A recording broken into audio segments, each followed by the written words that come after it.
All right, I think we'll go ahead and get started. Welcome, everyone. It's kind of nice to see being in an event where everyone tries to sit down front instead of trying to crowd in the back rows. So rarely do you see the back rows empty. So my name's Thomas Sally. I'm one of the board members for the Existential Analysis Society of Canada, and it's our privilege to be with Alfried Längle tonight. At the outset, I would like to acknowledge the traditional territories of the Coast Salish people of this land. I'd also like to acknowledge Providence Healthcare and St. Paul's, particularly for hosting tonight's event. For those that don't know, the Existential Analysis Society here in Canada, it's the local affiliate of the GLE, the International Society of Logotherapy and Existential Analysis in Europe.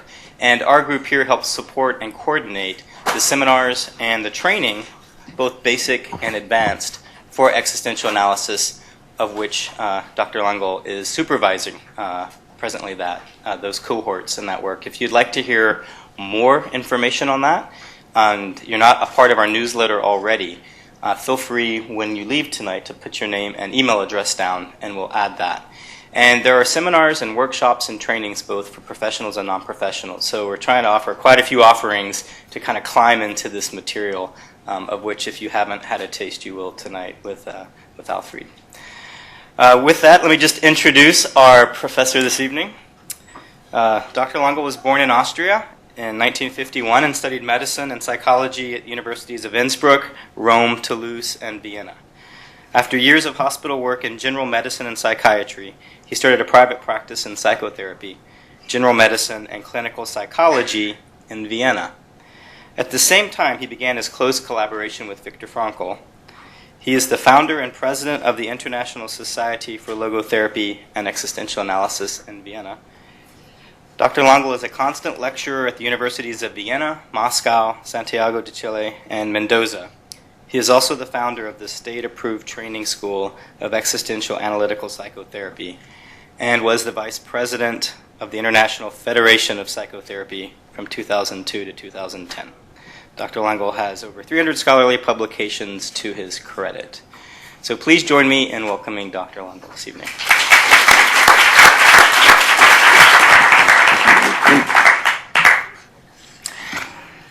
Thank you, Thomas, for introducing and organizing this evening. Hello, everybody. I'm very pleased to be here and to meet you and to be able to talk with you and to reflect with you upon a specific theme which is interesting for all of us, I think. Let's talk about, no, not sex. Let's talk about life. I don't switch the theme, but it's also a sexy theme, I think. So, life, human life, what is it? Heinrich Heine once said that human life isn't simply something. It's the chance for something. This is quite an existential thinking to put into the intermediate between of me and my life the term chance. Chance means that this is a challenge, a possibility. There's something like freedom in between me and my life. It's not done simply by being born. We are not determined by nature, instincts, as we see the life of animals is. We have a specific kind of life. The human life is has to be constructed, has to be formed, guided, and the main person in our life are we ourselves. Everyone has a chance to change life to a certain degree, of course. We are not totally free, but relatively free. We all have possibilities. And to see the possibilities and to apply them constructively in our life, this is what this is our task. This is our challenge. So, in an existential approach to psychology and in an existential view of life, it is very central to see the term of freedom, of choice, of decision, which are specific terms of freedom, to see freedom in the center of our life, which is, when we ask ourselves what is essential or characteristic for the human being, we can say, or at least in the existential perspective, we see freedom, the human freedom, to be central. The fact that we experience that we are not forced to do what we do. And if we are forced, we feel awkward. Why? Because it doesn't correspond to our essence, to what we really are. So we all have a strong tendency to work on maintaining, keeping our freedom, enlarging it, make use of it, and live in a way that what we do freely does correspond to ourselves, has connection to ourselves, to make use of our freedom in a way that we can see ourselves in the mirror, that we can detect ourselves in what we do. This is a difference to arbitrary act. To make a free choice in a way that this is really my life, my choice, that it corresponds to who I am, means to make a responsible decision. So freedom and responsibility are corresponding terms. We do not have to be responsible. We are not forced to act responsibly. We are so free that we can act irresponsibly. We are so free that we can become guilty, which means acting irresponsibly. But we have the chance to be responsible. We have the chance to do things which are constructive, which lead to a intensification of values, of a worthy life. This chance is ours. But how can we realize that? This is the theme of our talk tonight. Sometimes we experience, or people come to us and say, I don't see the meaning in what I do. I see no more meaning in continuation of my relationship, for instance. It's so bothering. It's so terrible that I don't want to continue because it has no more meaning. Or in the job, the same may happen there, that people come, or we may experience, it's really meaningless.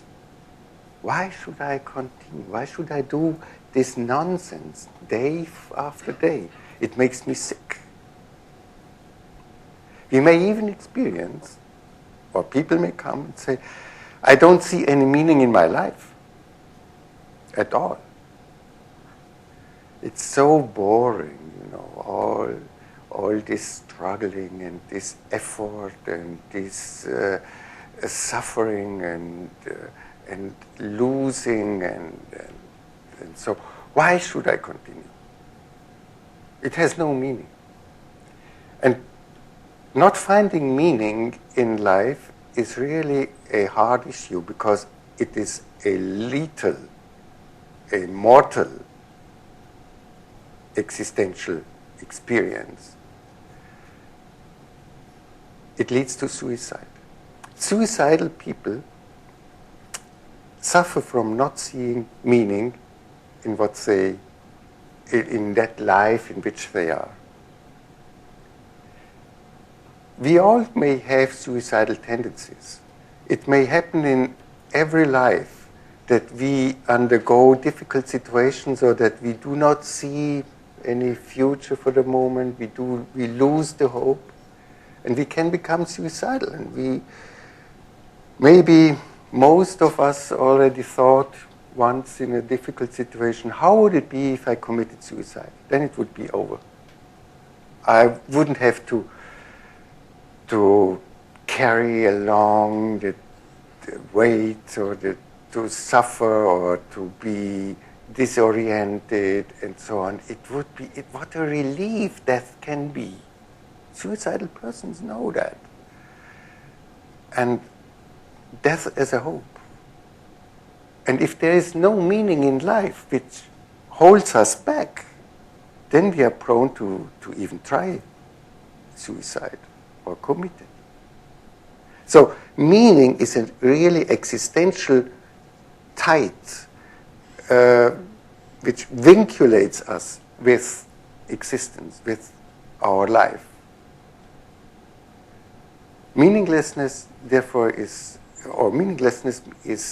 a deep suffering, a crucial suffering, which we cannot support for a longer time.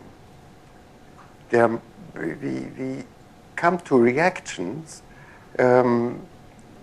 if we become sick if we have to suffer from meaninglessness, and we do whatever we can to change meaningless situations.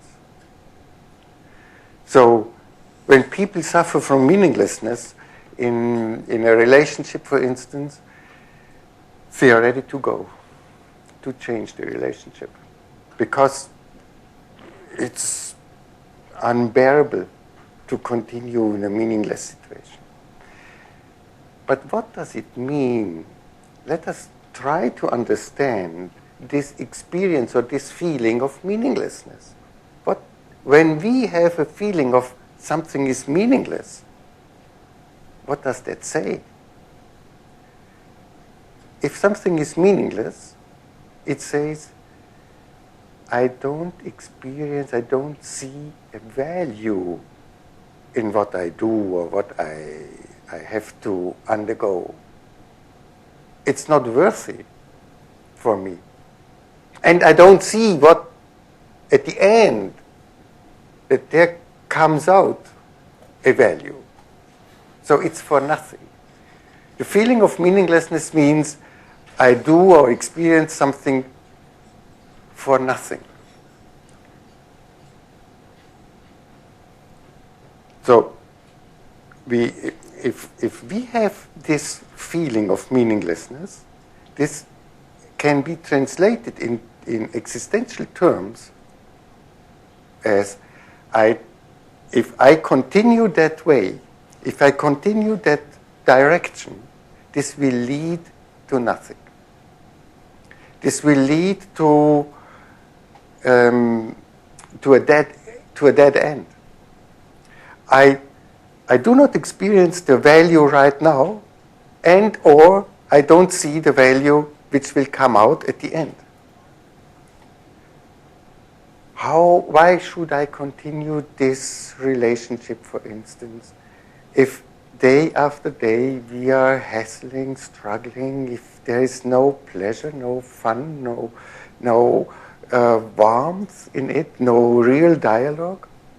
Then we do not experience any value. And why should I continue something which has no value? The human being is constructed such that we want to understand what we do. If we do not understand, this means a rejection, a devaluation of our rationality. We are free beings, and as free beings, we have to make decisions. And to make decision means I have to know about what is going on to make a decision which fits into that situation. Otherwise, I could throw the coin and follow what comes up. But a real decision means I am investing myself, I am investing my time, I am connecting myself, I have to pay for it, to suffer for it, and I will gain something, I hopefully will gain something. So therefore I must be oriented so that for the sake to come to to a good end. Meaninglessness means, when I look around, this doesn't lead to anything. There will no good shows up. I experience it day after day. What is the benefit of what I do? So, investment of time, of energy, undergoing suffering is impossible for a human being when we do not see the why. Why am I doing it? And the why can only be a value which shows up, something good. I may have difficulties in a relationship, and we may have problems, and this is normal in a good relationship. In any good relationship, there show up problems.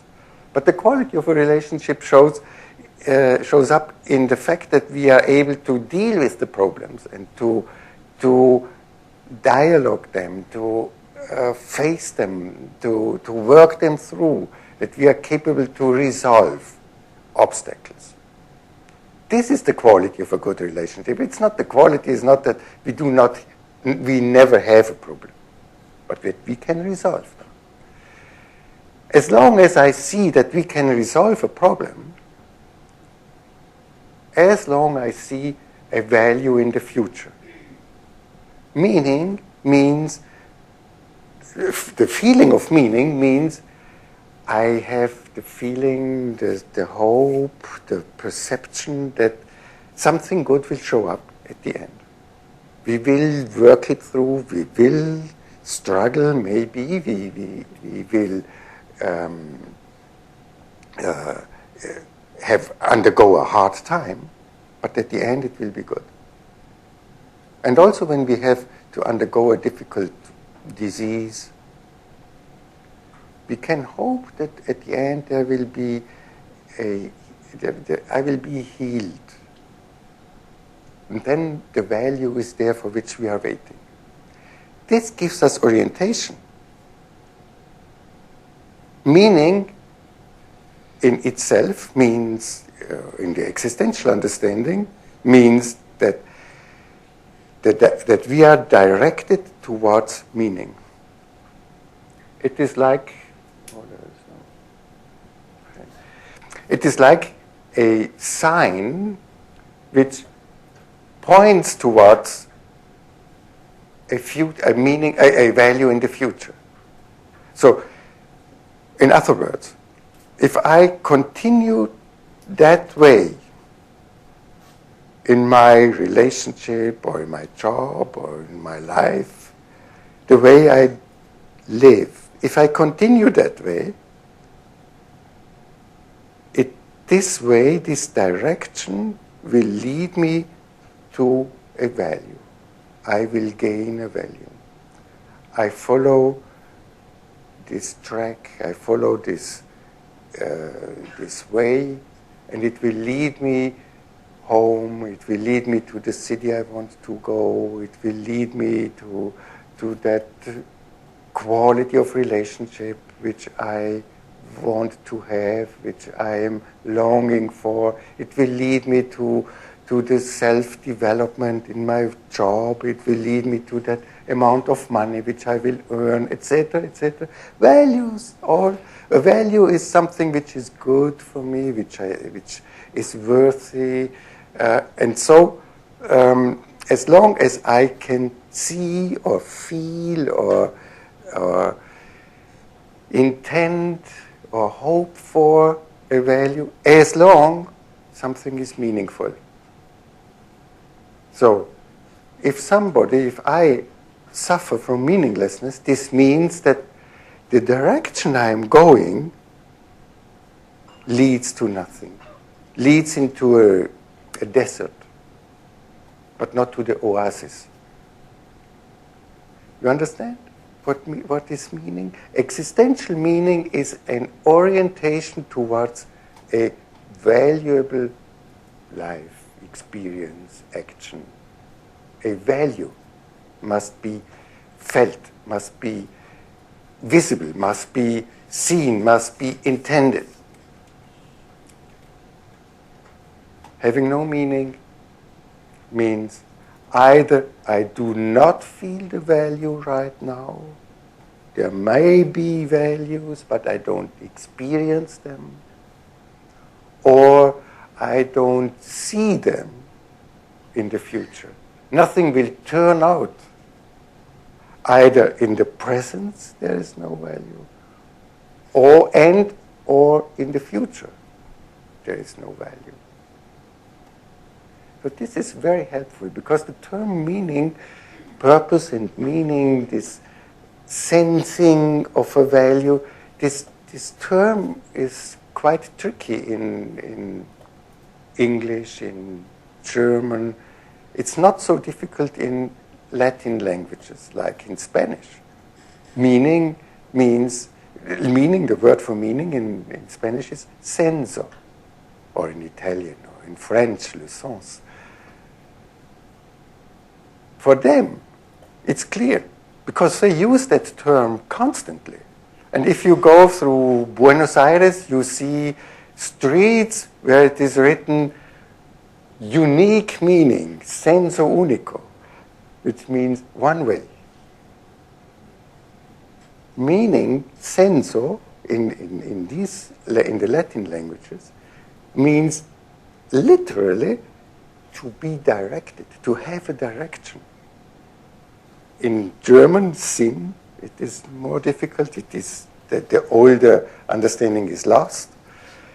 And in English, you need even 2 or 3 words to describe senso: meaning, purpose, and sense.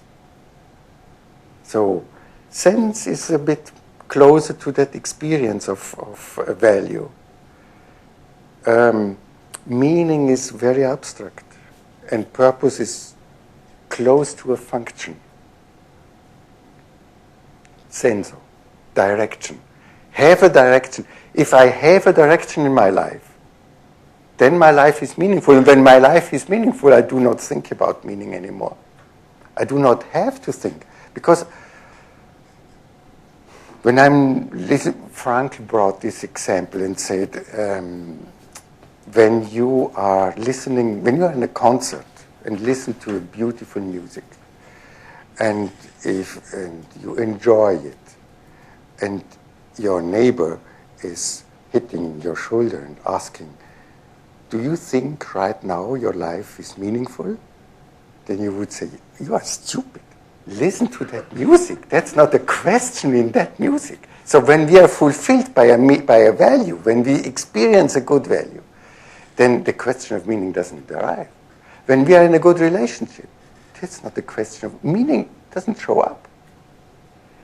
The term meaning shows up, or the questioning of meaning shows up when the direction is no longer good. So we are very sensitive for meaning. We feel it, and we feel it sometimes before we admit it consciously. The feeling is much finer than our thinking sometimes is. So we should not step over these feelings of meaninglessness. We are talking about meaning as an orientation in our life. And we understand now what it means on an existential level. We need meaning to be able to support and be motivated, to support what we have to undergo, and to be motivated to do something. Nietzsche once said, he who has a why can support almost every how. When I know why, what for, we can support almost any condition.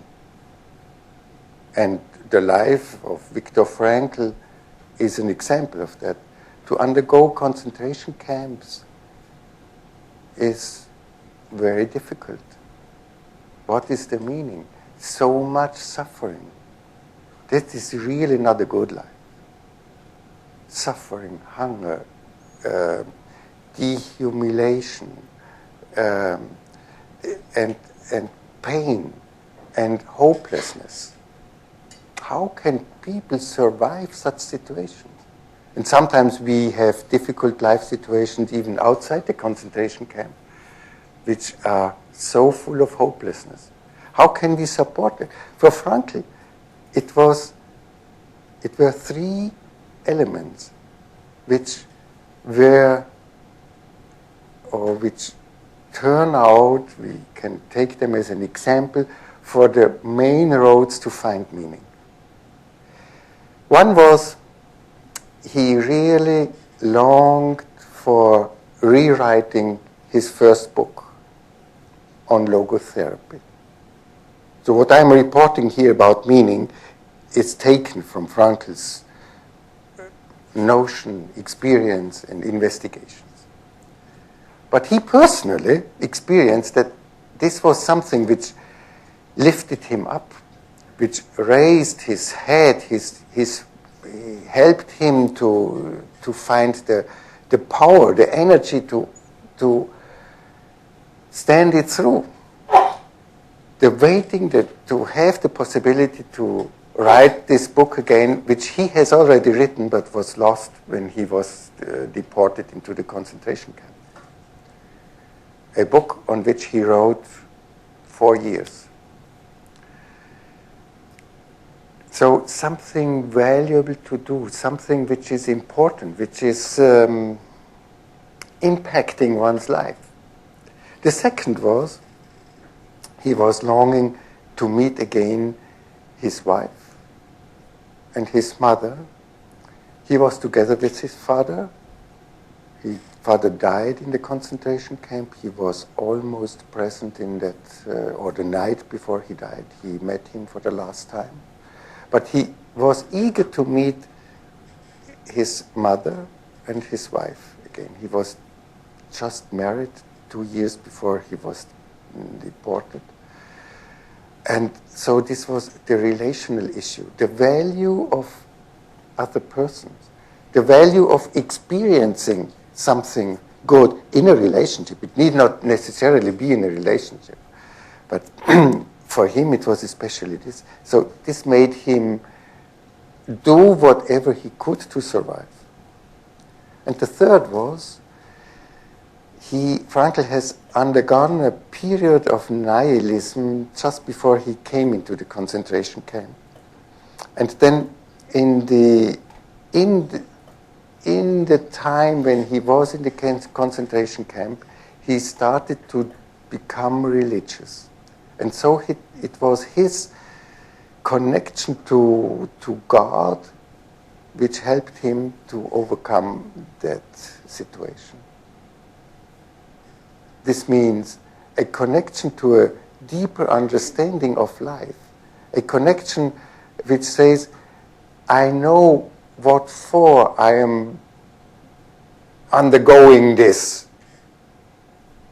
because life is something which I didn't produce myself, is a gift, and with this gift, for this gift, I have a certain responsibility. These three elements are the nucleus of something which Frankl described before he went into the concentration camp on a theoretical basis of taking it from Max Scheler's philosophy. And then he had this experimentum crucis, this crucial experiment in life. He named it as being three main roads to meaning, three categories to find meaning. The one is the experiential values. They're always talking about values. Experiential value to experience something good. May it be relationship, may it be a music, may it be an encounter, may it be art or nature or a warm bath or a good food, whatever I can experience as being good, makes my life actually good and therefore meaningful. It's worth living it. The second or the other leg on which we are standing is the productive values. To produce something valuable, to work, to write a letter, to make music, to clean the apartment, to cook a meal, to wash dishes, to make something productive. And to experience the value and to enjoy what we are creating. This makes our life very meaningful also. So experiencing and producing values gives orientation to our life, and these are the normal way how we construct our life. We look after good experiences, and we look for what we do is productive and brings out a value. And if we do not see the value, again, meaninglessness. But there are situations where both categories do not fit or are not applicable.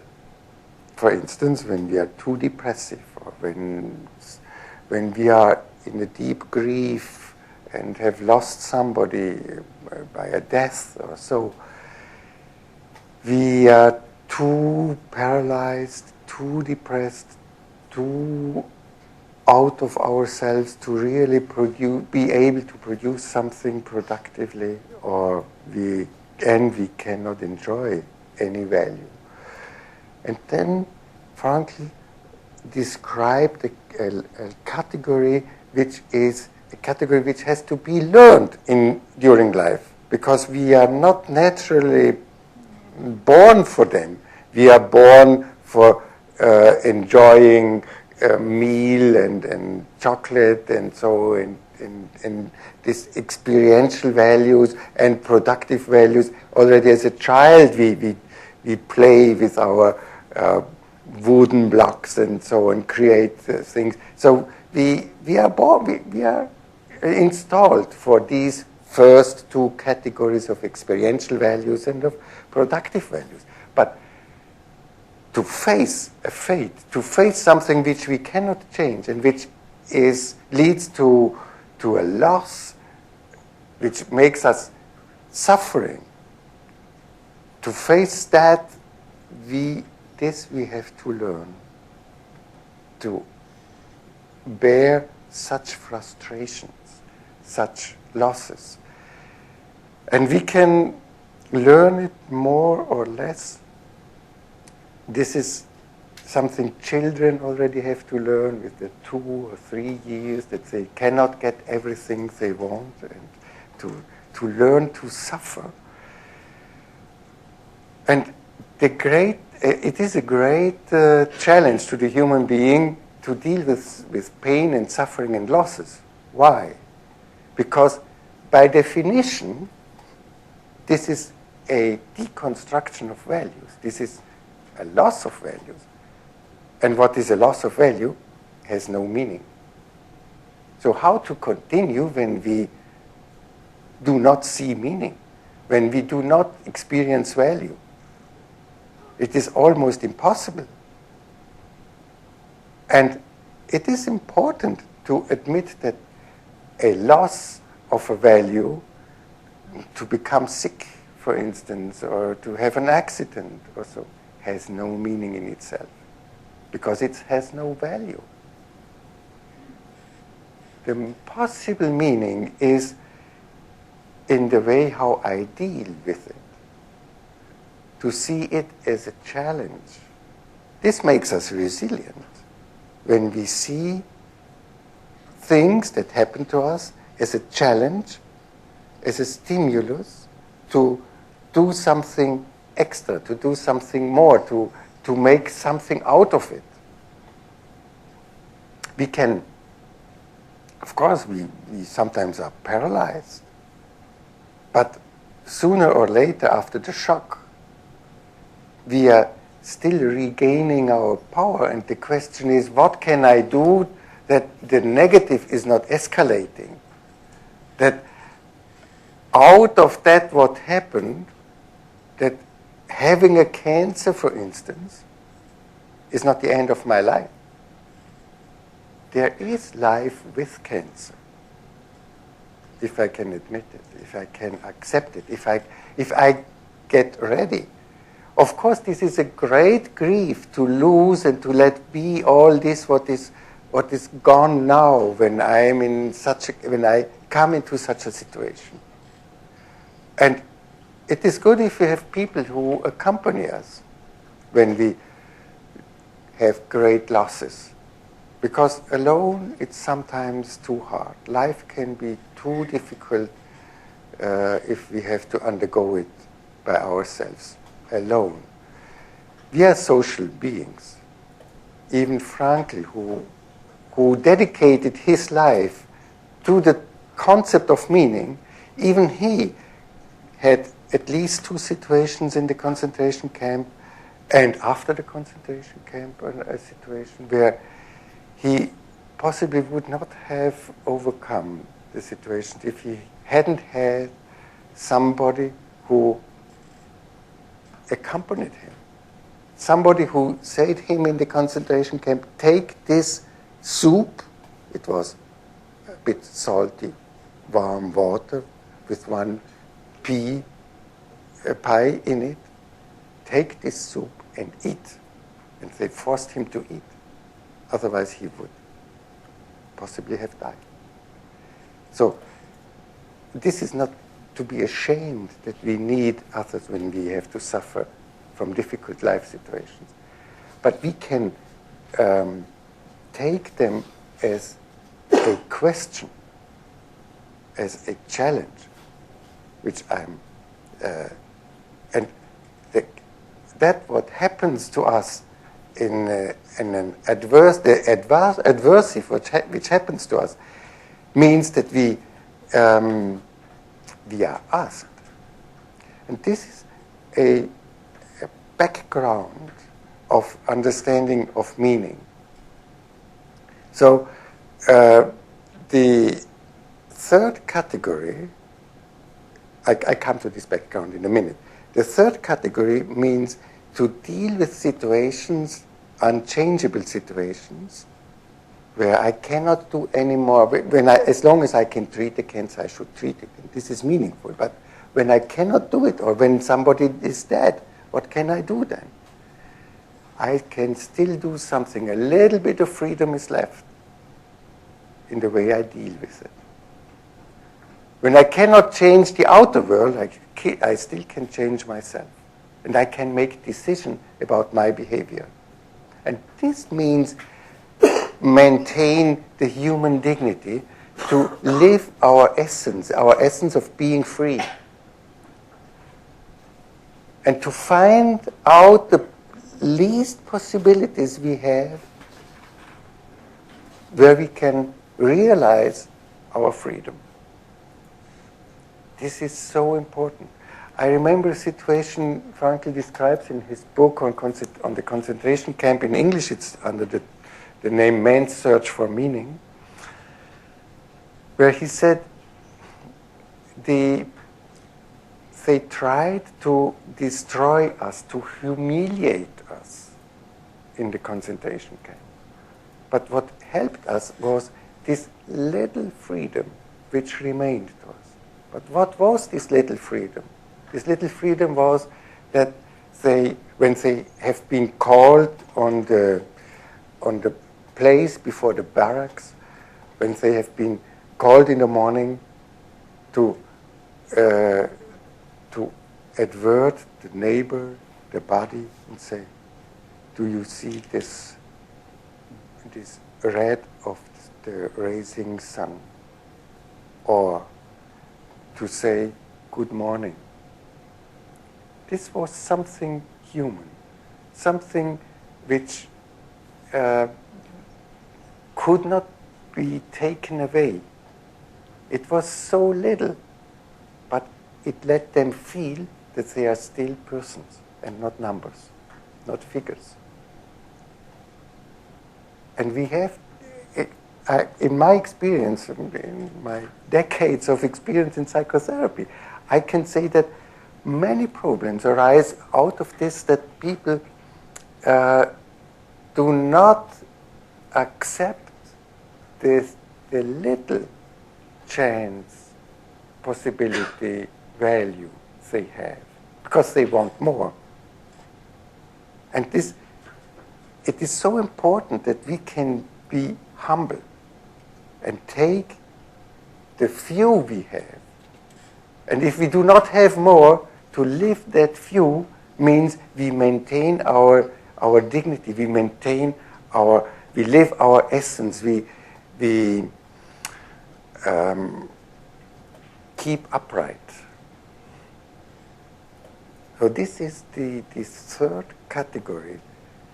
When we are forced to deal with a difficult life situation, that we can change ourselves. We can work on our attitude in the sense that we stop the escalation of the negative. We can, of course, having lost a relationship or being incurably sick or so, we can react and behave differently. We can get drunk, or we can complain constantly and make the world around us furious, or we can behave in a way that we can look into our faces and keep up our self-image and be in harmony with ourselves, and that we can see ourselves, detect ourselves again in what we do. Or we can take it as something which we do for our religious belief, for God. There are many different ways. Or we can try to ease our children, our family, the caring, or whatever. So there are little elements, little aspects. There are these little good morning to the body, these small possibilities. But you know, the step from 0 to 1 is bigger than the step from 1 to 100. To step out of the passivity is so important. It's maybe not much I can do, but that little changes everything. I find this is very important. Of course, this may be a narcissistic trauma because I deserve more, or why should I deal with that little? But this means, this is the proof of our love for life. If we do it, even if it is little. If we care for a flower, even if it is a small one, and not the big rose. If we talk to somebody, to a child, even if I do not get paid or whatever. Attitudinal values was the term which Frankl gave this third category.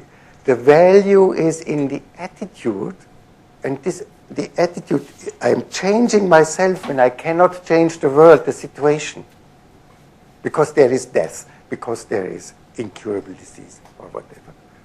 Then I can change myself. This is a possibility. We often need accompaniment to be able to realize it. But it is also important to know about it, that this is possible for human beings. Maybe not for me and not for now, but theoretically it is possible. And we can work on it, and we can mature in it.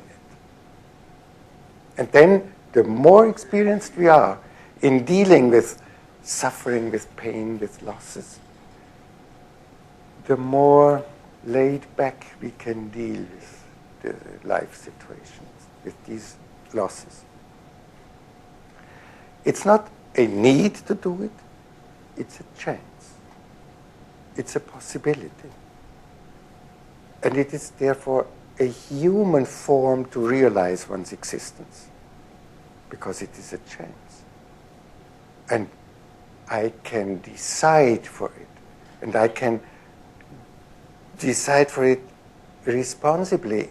This means in a way that I can identify with it, because I find myself in it, because it corresponds to me. And this is so good if we do our life in such a way that I can find myself. Then I'm not lost. Then I'm encountering me.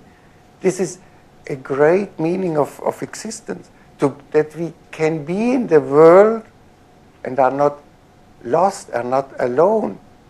That we are with ourselves in a constant relationship, in a resonance with ourselves. That we can become more ourselves in what we do. Why else should we be in the world than to be really in the world? We spoke about the three main roads to meaning: to experience something pleasurable, valuable, or to do something good or valuable, which we can enjoy and find pleasure in doing it, or see that this is creative. And if nothing goes, the attitudinal value, the changing myself and the referral to my deep relationship to life. That the background of this third category is that I have a feeling for the quality of life. That I have a deep feeling that life in itself must be something good. Maybe my own life is not that good as it could be, but it could be good. And I connect to this capacity or possibility which is inherent in life. Attitudinal values. I now want to come back to something which I announced before. The dealing with a difficult life situation needs a specific attitude. So far we spoke about meaning, meaninglessness, what it means, categories of meaning, and now I want to speak about a specific dynamic or a central key to find meaning in one's life. It is still I'm still taking Frankl's logotherapy notion about meaning and finding and working with meaning. The attitude or the key, the general key to find meaning is a certain openness. An openness, we would say today, a mindfulness on the one hand, and an openness towards, a phenomenological openness towards what is there. Frankl called it existential turn. To find meaning in every life situation, to heighten the probability to find some meaning, means to make a special turn in the attitude. Normally, most people, or we normally go through the world and through our lives by thinking, what does it, by looking at where do I gain, where do I get something? When I do this, what do I get for that? And this is an appropriate and important attitude. But sometimes we cannot find meaning if we get stick on this attitude, and it needs a turn of 180 degrees. And instead of asking what do I want from this situation, from what I do, when I do this, what do I get? Instead of asking what do I want, to turn it around and to let oneself being asked by the situation in the terms of what does this situation want from me? I said, even with cancer, there is still life. For instance, what does this situation now want from me? What am I asked by this situation? And this attitude, this existential turn, is valid not only in difficult life situations, but in all life situations. Because we are free human beings. This means we have to decide constantly. We must decide. We are not free not to decide. We are forced to our freedom because our freedom is essential to us. So whenever I am aware of something, this being aware means I am asked this basic existential question, what are you going to do with it? How are you going to decide? There's a chair. In principle, this is already a question, because this chair is like asking me, are you going to make use of me or not? How are you deciding upon me?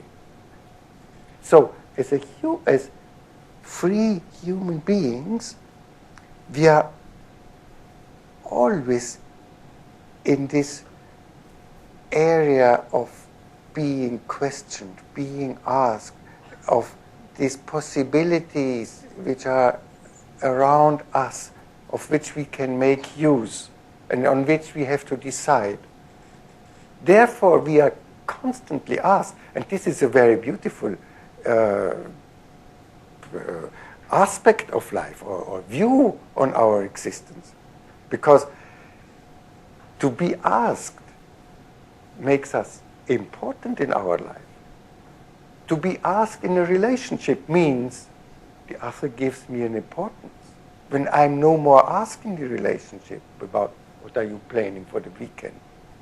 When in the relationship the partner says simply, well, I go skiing, whatever you want to do. You can, if you want to, you can go with me, but I go. And if you don't, it's up to you. Being asked is relational, is opening space, is an invitation, or invitation of participation. And so our life, our existence, our world is a constant asking for invitation, if we understand and see ourselves that way. And this is not a myth or just euphemic understanding or so. It is a fact which derives from the anthropological understanding.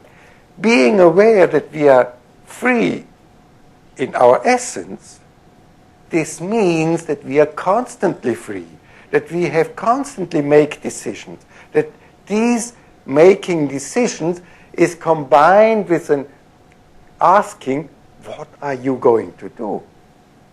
My life turns around me.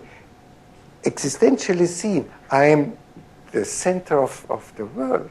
Every human being is a center of a world, of his or her world. And this world around us asks me, invites me to participate, to relate, and to give answers. And we cannot even not give answers. Because where there is a question, there is an answer. You cannot not answering a question. Whatever you do is an answer. Even if you do not give an answer, this is an answer. So we are in this dynamics, in this constant dynamics of dialoguing with what is within us and around of us. We are constantly in this speech of being asked and answering. Answering, if I give the answer in this total way, if I give the answer in an active participation, in actively giving myself in. If I give the answer totally, then we say we are really responding to the question. And when we are really responding, and it is really our answer, then we are responsible to the situation. So responsibility, this knowledge over thousands of years, means to give personal answers to life situation. Answer means it is free, it is not determined, it is my decision. The given answer is speech, is dialogue, is open. And if it's really taking seriously what I have understood and give my answer in my active answer. The time is now 8 o'clock. Listening hours are now over. Thank you and have a great evening. So we ignore that, yeah? This is working hour, not visiting hour here.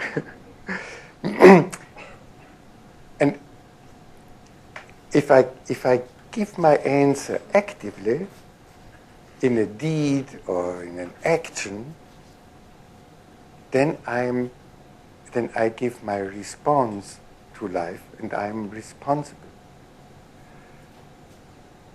So being asked is very human. We can even understand it that way, or put it in that, or summarize it that way, that we can say being human means being asked. By the simple fact that human beings are not fully determined, but have a certain space where they can make decisions. Being human means being asked. And life, in what consists life? How does the human being come to life? By giving his answer to the situation. My answer normally is an act, what I do. By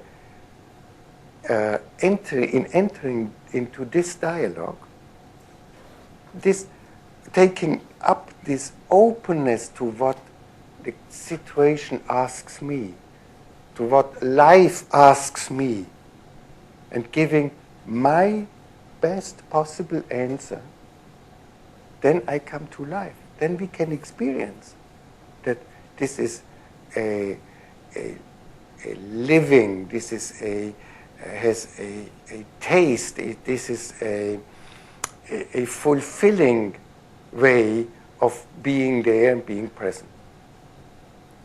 We speak about the existential turn as the main key to find meaning. The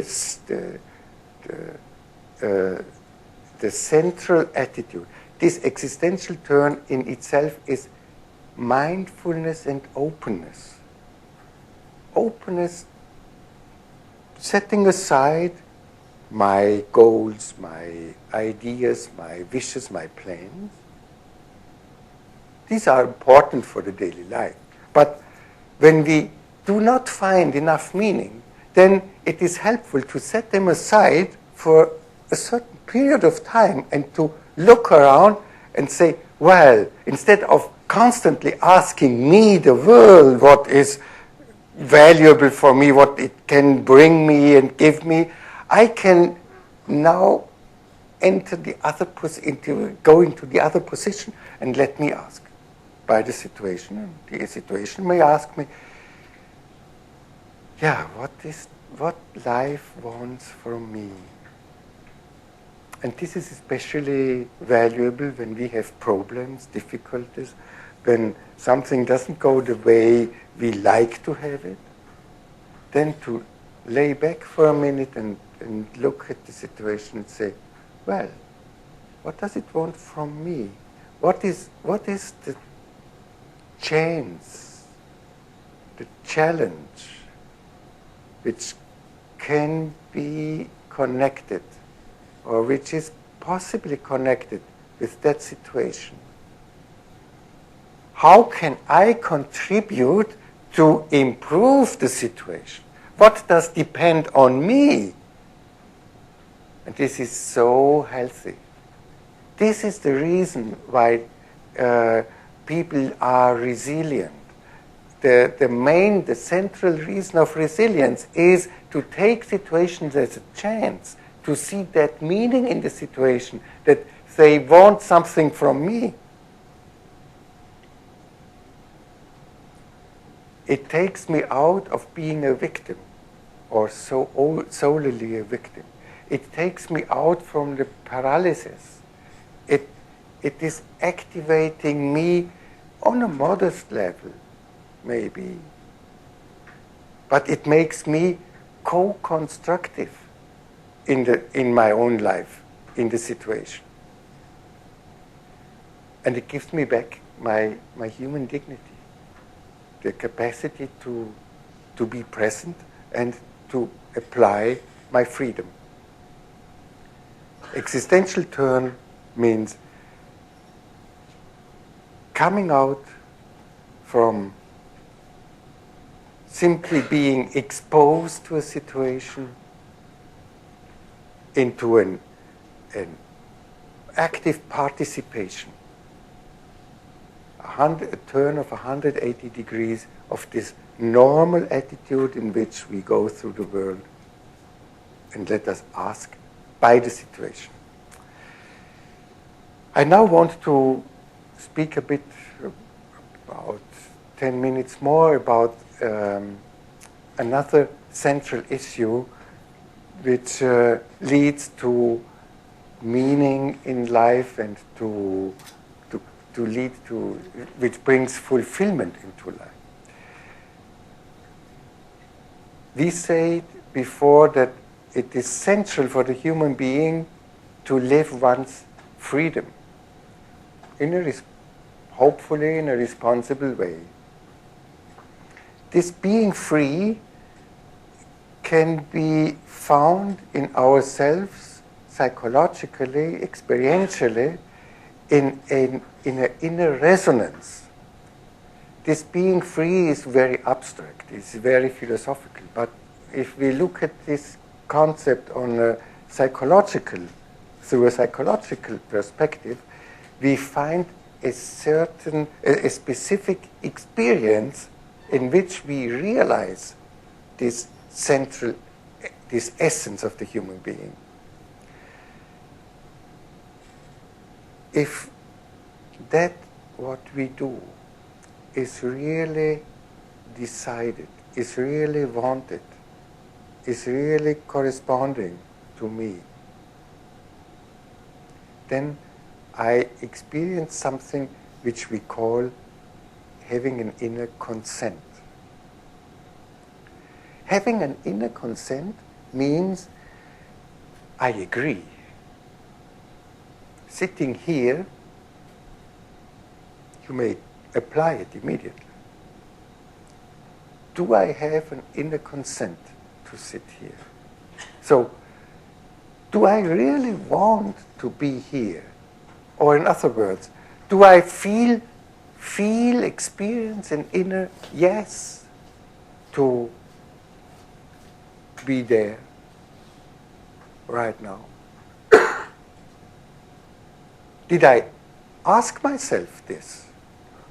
Maybe you say, well, this is something I do constantly. This is very normal to ask myself, do I feel an inner yes? Do I have inner consent? Am I in harmony with myself and the situation when I do that? Others may say, well, I'm not so aware about this. I'm not even sure if I have inner consent. The variety is quite big in this. But inner consent is something which cannot be made. I do not mean with inner consent a rationality, a calculation, that we logically come to an inner consent by saying, well, if I check all the possibilities I have tonight, this is maybe I learn most or whatever, or so. No, it is something which comes out of the mood. It is a sentiment. It must be felt, this inner consent. It is a felt, yes, it is more, in essentially, it's even more. It is an openness towards the inside, an openness, a mindfulness to what is going on within me. I'm exposing myself to a situation. Before I come here, I read or hear about this, and then I imagine, I read the title, I see some description, and then I imagine, would that be something interesting for me? And then at least you who are here, you decided to come. This decision is more or less an inner consent. I say, okay, let's go there. Maybe it's not my consent, but my friend planned to go there, and then I said, and he said, come with me, and then I said, okay, if you want, and I go with you, and I have no better idea for tonight. It doesn't matter. So I don't care. I come with you. That's not a real consent. It's half a consent. It's more consent to the friend than to the presentation. Sometimes it happens that way, that we make decisions. Or somebody sends me, or a professor sends me into a lecture or whatever. Then I give more consent of not having a conflict with that person, but not what I really do. So this is very variable. Having made the decision to come here is more or less a consent. Then, while I'm sitting here, I'm constantly exposed to this having a consent or not. Maybe up to 8 o'clock you had the consent, but now, 10 minutes after 8, it's already too late. So, do I still have consent? And we say, having a consent is so basic, not only for meaning, it's basic more for something else. The result of living with inner consent is fulfillment, inner fulfillment. This is a form of happiness, of deep happiness. Having this inner consent, or looking after this inner consent, let me go back again, means I'm aware, I'm interested, I'm open to what comes up in me, what starts to speak within me, what resonance comes up when I am sitting here or when I'm reading about this conference, and I decide, oh, it appeals me, and I feel a resonance, say, oh, well, that could be interesting, and so I give my consent. And then I'm sitting here, and hopefully it is what I expected, or what I imagined. But if it's not, then the consent goes away, and it starts speaking within me, saying, well, that's not what I expected. That's not helpful. That's not. I do not see the value of what he's talking about, or I cannot do anything with that. Then the consent goes away. In the contrary, when it corresponds to me, when I find it interesting, then I have no difficulty to feel that resonance. That, oh, that's good. That's interesting. I can say yes to that. At least until 9 o'clock. You see, this is something I am in this openness, which we are as persons, we are exposed to resonances, or the impressions we have, the information we get, the experiences we make come into us and produce within us a resonance, connect with our life capacity, with our power, which is life, and brings up a feeling which says, oh, with that I am corresponding. This has something, correspondence with me. Then comes up that inner, yes, that's good. Yes, this corresponds. Yes, this attracts me. Yes, this has a value. Yes, I want to be there. And inner consent is motivating me, is mobilizing me, is this deep personal freedom coming out of my essence. I do not make it. I'm receiving it. I'm open. I'm mindful to what is going on. And then I became aware, or most often, I do not even think about it. I'm not conscious about it. I just feel it, and I feel harmony, and I feel energy, vitalize. This is inner consent. Inner consent is basic for fulfillment in life. Why? What happens when I do something with inner consent? It happens that I essentially am there. The essence of the human being, this being a person, means that we are able to make decisions, that we are able to use our freedom. In the consent, this comes out freely. I do not make it. I shouldn't even try to produce it. This goes wrong. I'm just accepting or taking up what is stimulated, what resonates within me. So we are much less controlling ourselves. And in the essence, we cannot control the freedom we are. We are detected by our life situation. And we detect ourselves in to what we find resonance and to what not. Some people find resonance to mathematics, and others to literature, and others to pottery, and so. And nothing. This is individually different. This essence is stimulated, and if we consider the inner consent and live with awareness of this possibility, then we bring ourselves much more into the world, because this essence is stimulated. And when I'm sitting here, when I do something with inner consent, something enormous arises. Engagement and commitment. Commitment means having inner consent. Otherwise, there's no commitment. Commitment, in the Latin word commitment, means I'm sending myself with my action. And when I do something with commitment, I'm really present. I bring myself onto the world.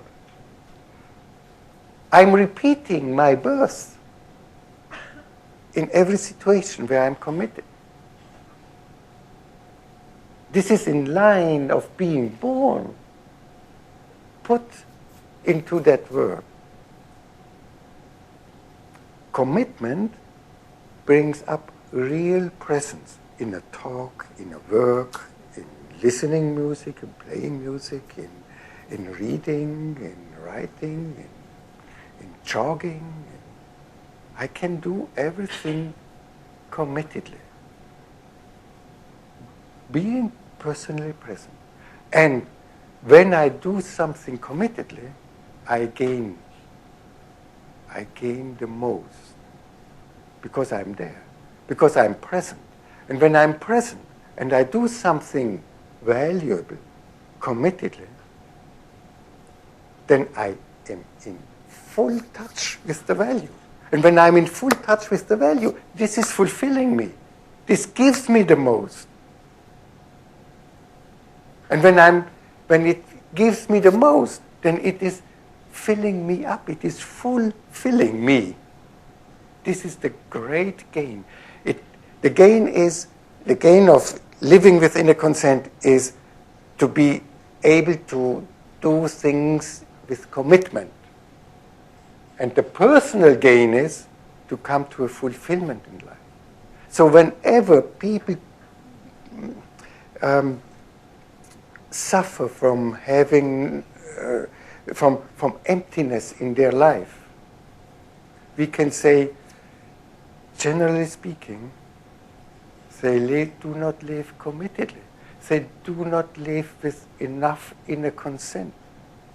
They should work on themselves why they cannot come to a real yes. This yes cannot be produced. It cannot be dictated from outside. Parents cannot do it, or bosses cannot do it. It must come out from myself. It cannot be forced. It can only be detected. I can only expose myself and get into touch. And then look what it says. And if I do not have inner consent, I shouldn't do it. Please don't do anything anymore where you do not have inner consent. Washing dishes or working or whatever. If you do not have inner consent, let it be. Because it's not worth living. It does not give inner fulfillment. Well, we can do functional life. We can, but this is emptying us. Only when I make myself present, I will be donated by life with inner fulfillment. And inner fulfillment is something which gives us so much. It gives us the energy to continue. It gives us a full life. It gives us orientation. Inner fulfillment is happiness. Happiness in life means having been there really, having been present. This is like the motto of the Olympic Games. Having been there is the aim. If this doesn't work out well, then of course we need a deeper work, because this inner yes is something very complicated. In many situations it works by itself, it comes out by itself, but sometimes it's so difficult. And we have contradictions and ambivalences, and we have anxiety and fears, and we do not see clearly, and we do not come to that feeling of inner consent. And if it doesn't show up by itself, we can help ourselves. And this describes the main theory of the actual existential analysis and the development after Frankl. We describe main structures of existence.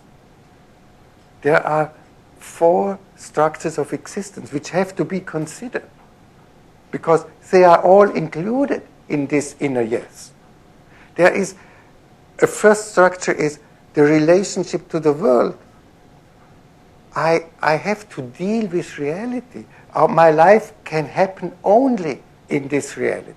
It's not helpful for the continuation of life if I relate to my dreams or fantasies. They are nice, they are productive, they are creative, etc. They open spaces. But then I have to walk on this earth, and I have to eat and to sleep and to earn money, and the love may be as big as it is, but there must be something to eat at home. These are realities. We have to live with that. So this life has to take place amongst these conditions of existence. This means I have to take what is there, to accept, to endure sometimes situations. that I can be here in this world. So, having an inner yes means saying yes to my conditions, because under these conditions I can live only. I have to relate to the world, to the reality, to my body, to the physical things, to the economical things, etc. This is one dimension of existence, which is included in this inner consent. The yes to what is given.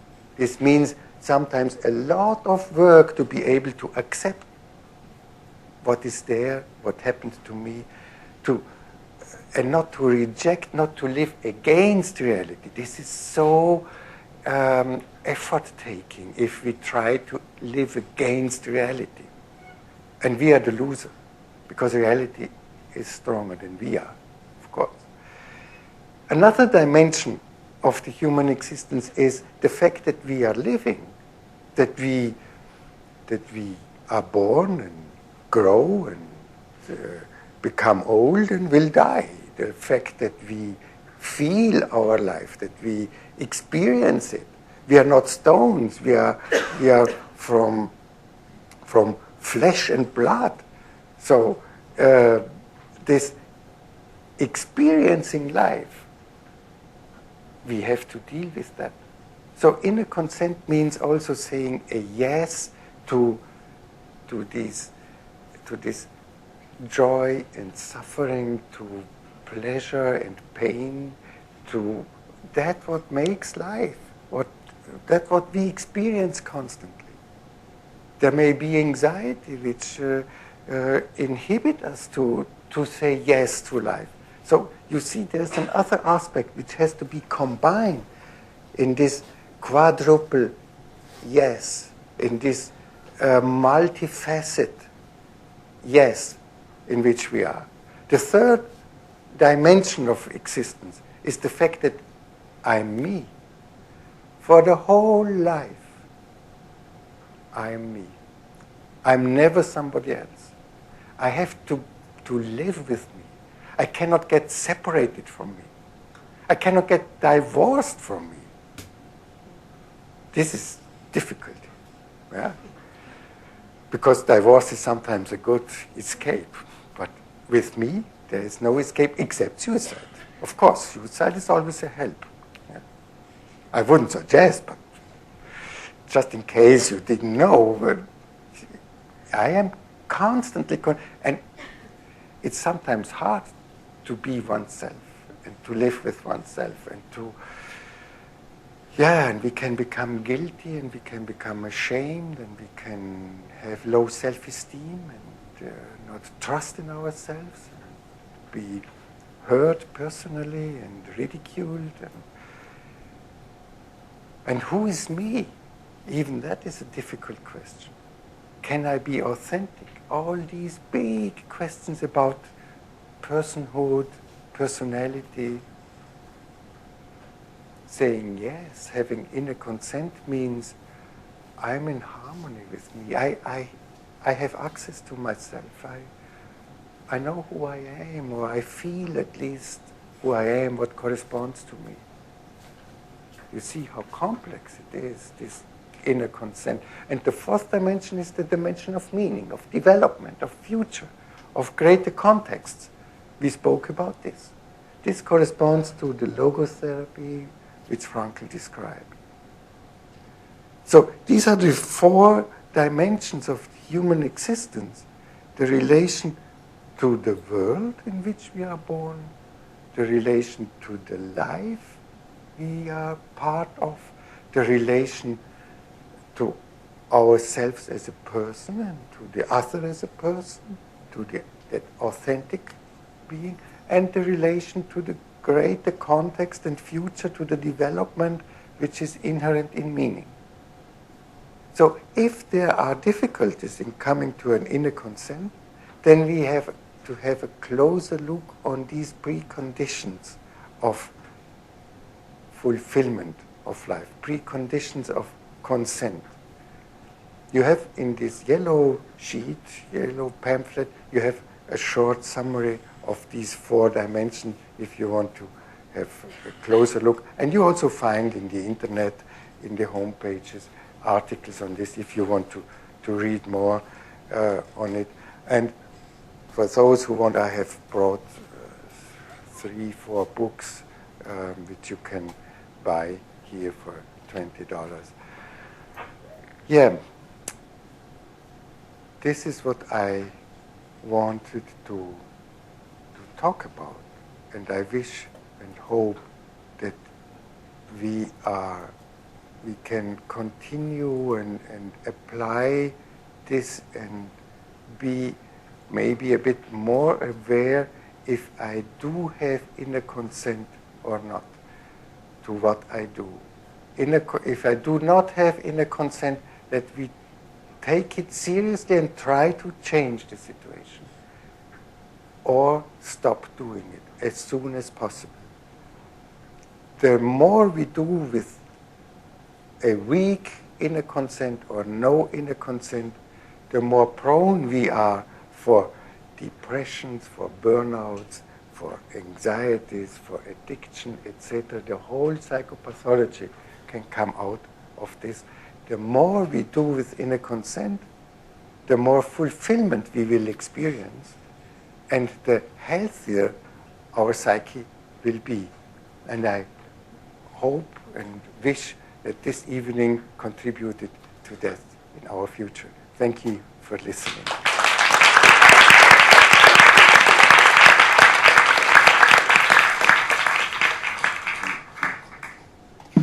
So we want to take a few minutes for questions. But if you're going to ask a question, you have a microphone in front of you. It's a little round metal thing.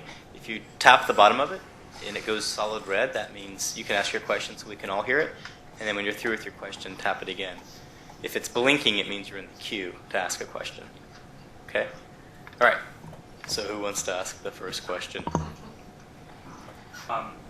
Benefits of training in EA, if there are differences versus one of these behavioral approaches, if you think there are differences in the training.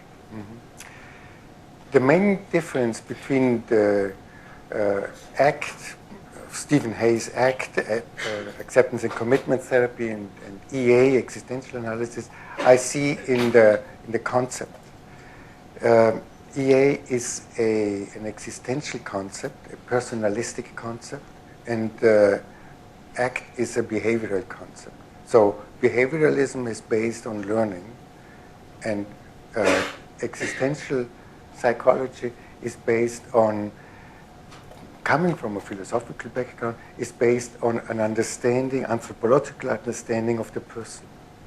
And so in our concept, we have different languages, which come close to, in the acting, come close to, in the different movements, come close in the acting.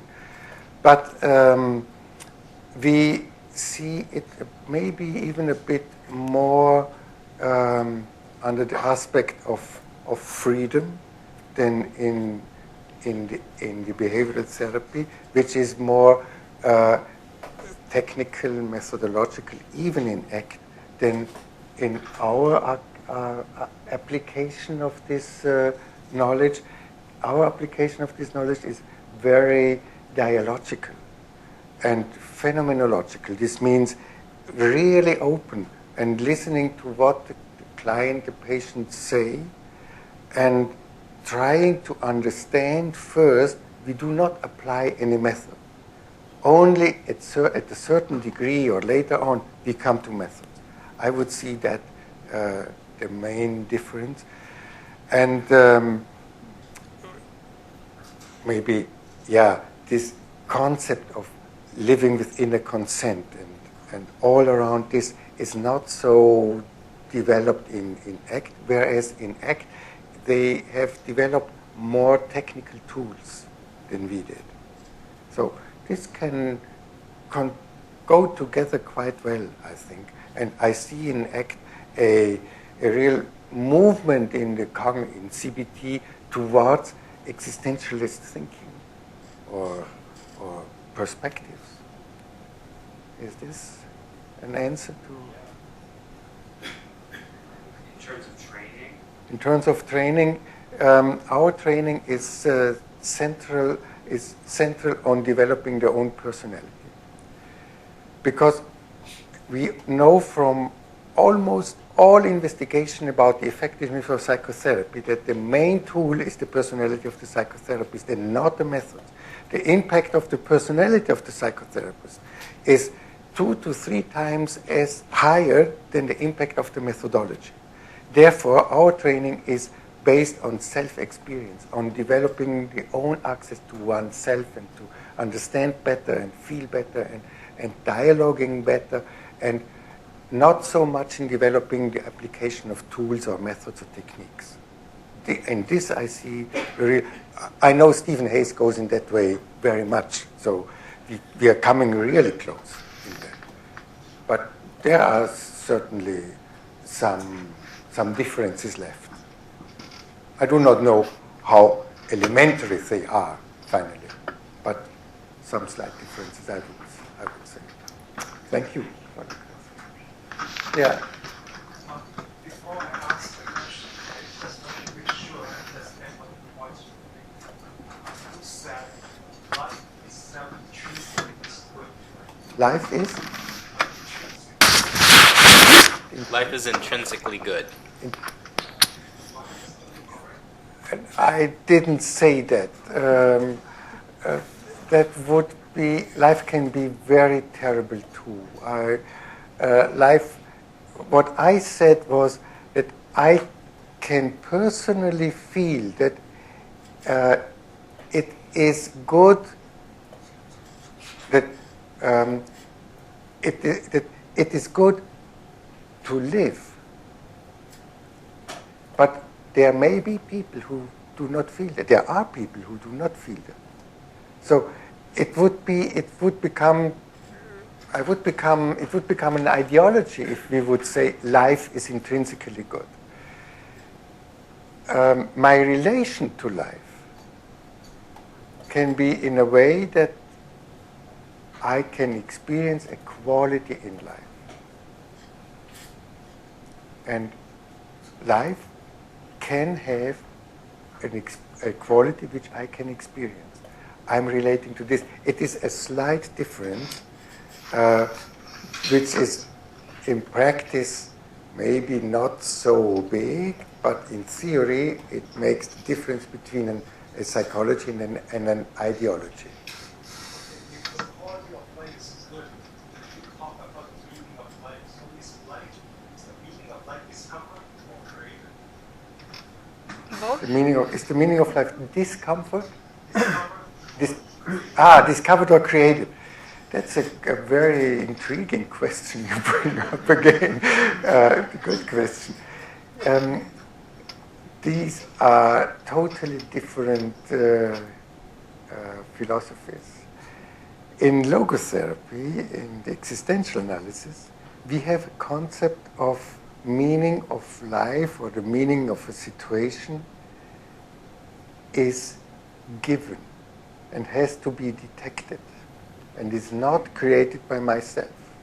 Whereas the constructivists, Watzlawick and so on, they say the meaning is created. The difference is the constructivism and most psychologists are projective. They are they see the human being as producing a concept after which he can follow. And in existential analysis, we see the human being as an open being which has to understand in which he finds himself. This is this being in the worlds, in the Weltsein of Martin Heidegger, for instance, that we are there. We do not create the world, as the constructivists say. We create a certain understanding, of course. So in this we are close again. But ultimately, we are facing something which is different to ourselves. And with this difference, with this otherness with which we have to do, this otherness is fecundizing, is challenging, is speaking to us. So we really believe, or we think in our concept, that when we speak to somebody else, that I can encounter a being which is not me. Whereas in constructivism, I always encounter myself. I project, also in in-depth psychology, I project my needs, etc., and what I encounter in the other is my own projection. So it remains subjective. It remains built into the own bubble of the ego or the self. Whereas in existentialism, we see an openness which we try to make practical by the application of the phenomenology, of this letting aside, bracketing whatever is given as notion, as prejudice, as justice, as prejudice, as knowledge. Let them be, and let come in what you see, what you listen, what you perceive, and watch it, how it is for you. This otherness can come together with you. And then in this unity, out of this unity, you can understand what is going on. So the meaning of this situation, for instance, is, if it is real existential meaning, this needs that I am open to what is going on. If I only construct meaning, you have me to talk until 11 because it's meaningful for me. But it wouldn't be meaningful for the situation because you get tired, you will go home, and I will be the last person in that room and not stopping my talking. But because it's still meaningful to me, that would be a projected subjective meaning, a created meaning. But the perceived meaning means that I may have different wishes, I may have whatever plans, but does it really fit into this reality? Is that corresponding to the others here? And to bring together the otherness and the own, to build that bridge, this means in a more philosophical and basic thinking, this means finding meaning. So, meaning must be detected, says Frankl, and not projected. And a projected meaning can never be an existential meaning, because what is projected from me does not have that much substance and basis and fundaments than something which is really in the situation and I can perceive, surely with some subjective interpretations and etc. So the perception of reality is a difficult issue, but that something behind that what we perceive is really there, we admit that. So reality can correct us. In difference to some people who say, I made up my mind, don't disturb me with facts. We should be open to correction through reality. This is basic in science. All scientific theory is just a hypothesis which is valid as long as it is not contradicted by reality. Therefore, Jonas says that natural science is in a constant crisis. Yeah. How do you define reality? What is given? By who? It's there. It is there. It gives resistance. It gives resistance? Yeah. It is resisting. Who does it give resistance to? It's being. It's to. It's being. That is the fact. The effect of being is that it is a substance, or it is not. It cannot swiped away. Sorry, I have to didn't. count with it. It cannot. I missed that I part. cannot swiped away. It cannot be swiped away. Swept away. Swept away. So Cannot it's be swept tangible, like physical. It can be, yeah, like physical, but this is then the physical reality. But let's say the economic reality is also a reality, which we could not change in Europe in the last couple of years very much. Although many people have liked. So this means it gives a resistance. It has to be approached appropriately. This means reality.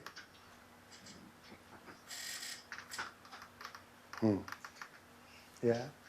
Well, I'm going to try to make my question.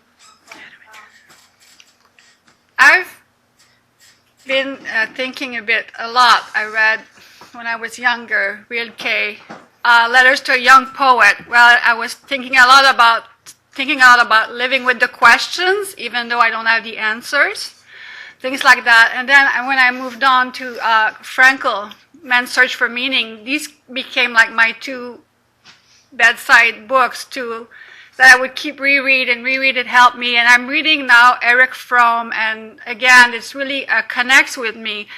So I'm finding, I'm mid-age right now, and I'm finding I'm at this place where I totally see what you mean, like giving myself birth, like a second, like living with all that. But I'm wondering, living with the question, finding what is the sense in me, and there's like difficulty and then also joy at the same time, the pain and the joy at the same time, and it's even greater. But the thing is, in North America, I don't know how it is. I'm experiencing that here in North America. I find this can be also a very lonely place, because we live in a world of consumerism and finding our meaning outside, from outside. And then so this is a big I find a difficult place to be. So what advice would you have to I'm committed into what I'm, but sometimes I feel the joy and the pain is there, but sometimes I feel extreme isolation and loneliness. Even, that's what I'm. What would you say? Hang in there, or? Yeah. I don't know if it's particularly to North America, because, that's why sometimes I cut the media, I cut the radio. I don't cut myself from the world. I'm with the world. It could be by walking in the forest. But I find this is sometimes the struggle into, The struggle of to live in it. There's an isolation, right? There's an isolation. It's the road. It's the path most difficult to travel. Living with the why for now until. So this is not an easy place, except to be, but it's not always an easy place to be, and it's not a place that is valued in North America. I find to be in a world where people say, "Well, do you have a home? You don't have a car. You don't have I have the impression that you are a very sensitive personality, and you reflected a lot, you read a lot, and you developed yourself a lot. But you may apply the existential turn, for instance, right now, and ask yourself, well, I feel a bit isolated, and it's maybe difficult where I am. What could be my contribution? Not in North America, but let's say in my family, with my friends, where I feel isolated. What is this consumerism culture asking from me, wanting from me? How could I contribute? What could I do? For instance, bringing up this question may already be a step towards that. So don't give up, don't resign. Try to speak out what you experience, what you see, and to look at how can I find steps, a way, how I can make something to the better. And this is life then. Then you participate with your life. And you certainly have perceived something very valuable. And maybe with a deeper sense of what's going on than many people. And maybe you have the chance that you are not so occupied with making money than many others, so that you have the space to cultivate deeper humanism. And how can you contribute? How can you share your gain, what you gained with others? That is the big question. And of course, that is sometimes not easy to find an appropriate way. But this is a big challenge. And maybe you find one or other people with whom you can come together and work together. Is that a bit an answer to what you brought up? Yeah. We hope for the paradise, but we have to work in a dirty, hurting world, which has also its good sides, but also has many obstacles. It's a reality which is resisting us. Thank you for this. Time for one last question. Yeah, you had one before. Seems to me that existentialism you talk about stress on present moments. Stress on? Stress on present moments, to be in the moment. Do I understand correctly? That you stress being present in the moment? Yeah. Okay. He's asking, do you stress, highlight being present in the moment? Present in the moment, yeah, sure. Okay. If that's the case, then is there any room for becoming? That concept allows that concept to becoming. Becoming, yeah. Yeah. So how to reconcile being and becoming? Oh, yeah. This is a very good question. The whole concept of meaning is the way from being to becoming, from what I'm experiencing and seeing and doing now is now opened towards the future.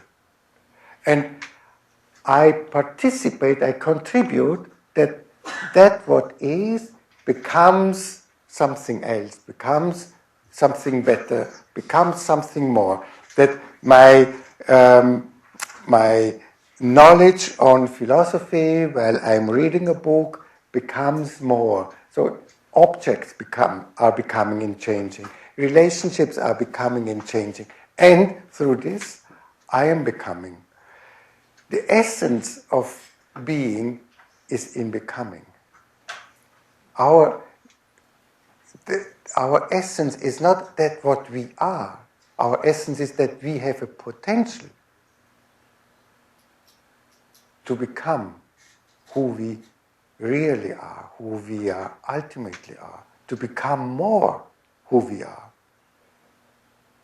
So we are in a constant process of change in the outer world, where we contribute, in the inner world, in becoming oneself. The becoming is the great chance of being ourselves. If we are not open and working on this becoming more ourselves, then we are dead. So being is a foundation of becoming. Yeah, I understand yeah, correctly. right. Being is the foundation of becoming. So to become our accents. Yeah. So what's that? To become our Accents. Essence? essence. Yeah. What's that? What's the meaning of that concept? Becoming, I said, my being is essentially a process of transition to change, to grow, to have better access to myself. And that is the becoming. Would there be any ultimate end of that becoming, that process? I don't understand. Are you asking, is there an ultimate end at of the process of becoming? Yeah, who you the end is the death. Yeah, but what's that? What's death? Yeah. What is the end of that process? Yeah, death is defined biologically that this basis of our life, of our existence, is no more carrying us anymore. When the physical basis, the neurological basis, is no more functioning, then we disappear in that form as we are present. What is afterwards, we do not know as psychology. The reason I ask that is one of my observations about life is a lot of people, they suffer because they have a problem to deal with death. Yeah, That kills all the meanings. So that's why they turn to religion. yeah, Some What's of the them- response to it? yeah. Death kills all meaning. Some people suffer from this, and therefore they become religious, you say. Yeah. Or some, Because or religion some. gives them meaning. Yeah, Ultimate meaning yeah. beyond death. Yeah. If we are both mortal, nevertheless, you ask and I try to answer, and we are both here. Although we are mortal, and we find it to be meaningful. We do the best, not knowing what at the end eventually will come out and how it will be after death. But having a clear sense and a good understanding that this is interesting, this is good to work on it, this is helpful to try to understand. That is the existential meaning. This is the existential meaning remains meaningful also when I die, because it was valuable at the moment. The other question which is behind is the question for the ontological meaning, for the meaning of being. What meaning does it have that I exist, that there is a world, that there are human beings? What meaning does it have that there is HIV, or that there is cancer, that there are earthquakes? This question of this ontological meaning, this is not a psychological question. This is a philosophical question and a theological question. This is the question to which the religions give answer. The psychological question is the question to what can I do, how can I contribute to a meaningful life? This means this orientation. The ontological question for meaning is the question of what meaning is given to what exists When I have a pencil, I know the purpose and meaning of a pencil because I created it. But I didn't create the earth, I didn't create myself, I didn't create not even my children. So, to know what is the meaning of what is there, we have to ask the one who created it. And if it is by chance, we will not get an answer.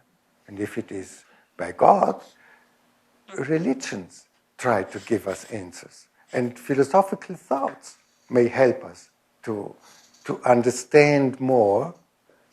But ultimately, this is an issue of belief. And everyone has a belief in this.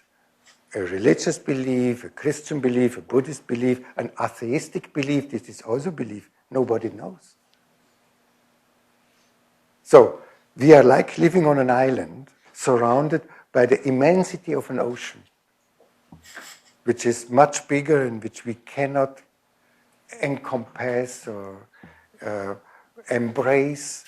It transcends us. This is the nature of our existence, that we are surrounded by a big ocean. And we have a sense of it, and this sense is called spirituality. We feel there is something bigger.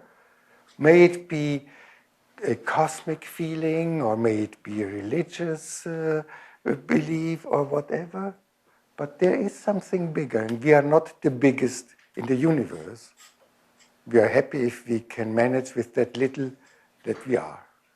Thank you. Thank you for your question.